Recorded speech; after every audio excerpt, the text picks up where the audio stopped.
So what kind of program, should you put in place in order to ensure that your staff is very knowledgeable and that, something like this either doesn't happen or that you can see it and fix the problem? Yeah, so I think that's very important. So I think the first thing that needs to happen is I think the doctor needs to understand myopia control, atropine, peripheral defocus contact lenses, ortho-K, well enough to be able to explain it to the staff member. Hmm. Okay? So I think before we can even begin discussing how to address the staff, we first have to make sure that you have the knowledge about the subject yourself. So right now I'm speaking to new fitters, people who are just getting into this, okay? So I think it's important for a person to understand myopia control, ortho-K, atropine, peripheral defocus contact lenses, but more importantly, you need to be able to explain it to somebody else.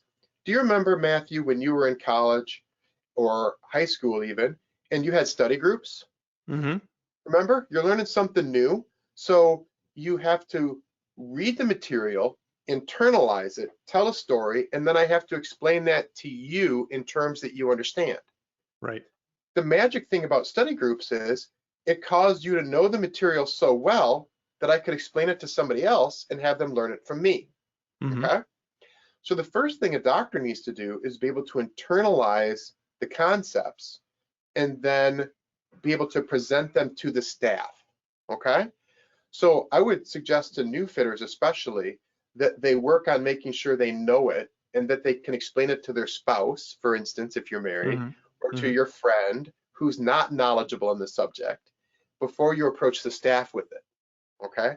And you have to take a complicated subject like peripheral defocus and pulling the light rays in front of the retina, and all this kind of stuff, or how atropine works and the mechanism and the pharmacology of it.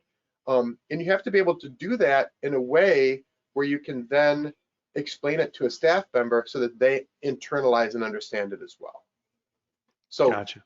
first step, do you understand it? Second Hmm. step, can you explain it to somebody else? And I think you need to practice doing that, frankly.